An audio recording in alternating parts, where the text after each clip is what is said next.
Halfa's the brain, the expert, the guy. Matty's got jokes and a wild ride. 30 minutes, no time to spare. Stack your lineup, win anywhere. And now SuperCoach Halfa, get your edge, get faster. Taylor leads, Matty's laughter. NFL SuperCoach Halfa. Thanks for joining me. I'm Matty C, and I've been producing a series of articles for the Aussie Gridiron Network Substack page during this off-season with some serious tips to help aspiring fantasy managers get more good tips and tools ahead of the 2026 fantasy draft season. These articles are coming out fortnightly, so find Aussie Gridiron Network on Substack and subscribe for free just to get those articles first. These recordings I've been making come out the same week, but 2 days later than the Substack articles, so get the edge and subscribe now. You'll also benefit from the great articles put up by the rest of the AGN team, so check it out. Today, I've already been through running back. I've been through wide receiver. I'm going to talk about fantasy quarterback, and this is the column that went live on Substack on the 14th of May. It's called the Quarterback Cheat Code, and here we go. Why the best fantasy quarterbacks don't just throw touchdowns. They smuggle points with their legs. This is the quarterback cheat code. In a standard scoring format, in fantasy, quarterback scoring is not subtle. Passing touchdowns are worth 4 points, while rushing touchdowns are worth 6. Passing yards crawl along at just 1 point for every 25 yards, while rushing yards come in at 1 point per 10 yards. So, bear with me on the maths here. A rushing yard is worth 2.5 passing yards, and a rushing touchdown's worth 1.5 passing touchdowns. Now, that's not a minor edge. That's a loaded set of scoring rules sitting in the glove box, waiting to ruin someone else's Sunday. And when you stack the preseason top 12 quarterbacks against the actual quarterback finishers from 2025, the lesson becomes loud enough to wake up the neighbors. So, from your draft board last year, you'll find that of the top 12 quarterbacks by ADP, about half of them did not finish in the top 12. It meant that a couple of outsiders kicked the door off the hinges and took some spots. Guys like Drake May, Matt Stafford, Trevor Lawrence, Caleb Williams, and Justin Herbert found ways into the top 12 after being drafted well outside. So the market might not have got everything right. And here's why. It missed some cheat code. Your draft board nails some of the obvious ones. Let's remember guys like, Josh Allen and Jalen Hurts and Dak Prescott and Baker Mayfield, even Bo Nix. They were people we expected to have pretty good fantasy seasons. They all came back in the top 12. No questions there. But the biggest story is not merely who held their spot. It's how they got there. Because the quarterbacks who really bent the format were the ones scoring through the air and then slipping in more fantasy cash through the back door with rushing yards and rushing touchdowns. That's the bit fantasy managers still sometimes underestimate. A quarterback with a steady passing base and real rushing involvement is not just more versatile. He's basically a shell company set up to mine fantasy points. The passing production is the tidy paperwork that you show in your accountant, but the rushing production is those duffel bags getting wheeled out the back door while the rest of your league is arguing about who's got touchdown regression and passing upside. I've got to tell you, though, the big one, and no one's surprised by this, was Josh Allen. He wasn't adding value. He was setting this scoring system completely on fire. He finished as quarterback 1 through the 1 to 17 week fantasy season. And some of these numbers aren't amazing. You tell me that a one quarterback had 3,600 passing yards, 25 passing touchdowns. That's kind of, it's not a great year, really. It's pretty good, but it's not fantasy amazing. The fantasy amazing was the 579 rushing yards and 14 rushing touchdowns. The rushing line there is worth 142 fantasy points. That's amazing. That's not total points. That's just points just from the rushing. His legs by themselves were worth more than some quarterbacks' entire weekly case for existence. And that's not a little bonus on top. It's a full-on Molotov cocktail that you might throw through the window of your matchup while your opponent's standing there with a clipboard wondering what to do next. Allen is not someone a freak show. There are other quarterbacks who benefit in a similar way. Not identical, but similar. Have a look at Jalen Hurts. He rushes and picks up about an additional 400 rushing yards, but 8 rushing touchdowns. Trevor Lawrence surprisingly threw on another 350 yards with his legs and 9 rushing touchdowns. Bo Nix had 307 yards plus 5 TDs. Justin Herbert found another 500 yards. Caleb Williams chipped in with 382 rushing yards, had 3 rushing touchdowns as well.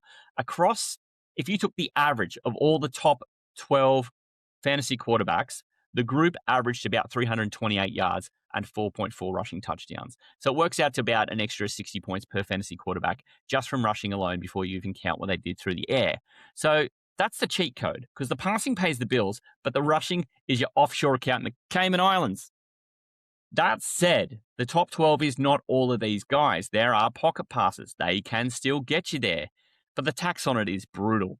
It doesn't mean that every good fantasy quarterback has to have this scrambling element, because like Matt Stafford finished quarterback 3 and he was the MVP of the entire league. He had 4,450 passing yards and 42 passing touchdowns.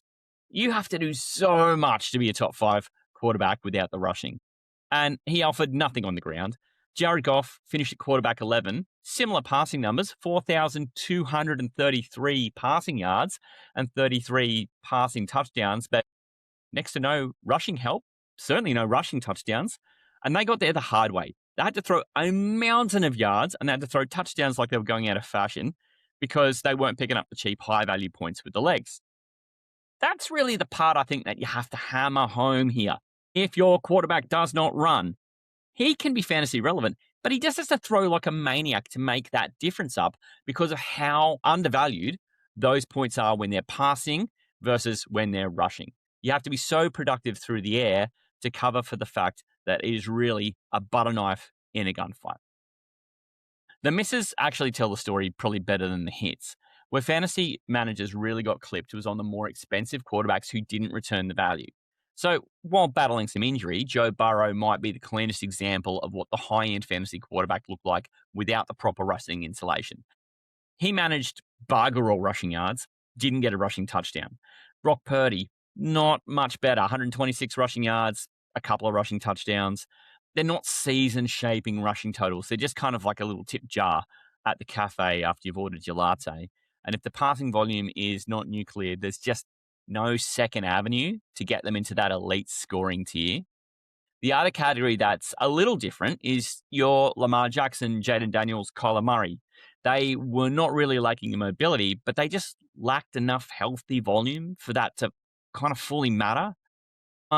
While he was not in every game, ran for 340 yards. So over the course of the season, you're looking at a much healthier number.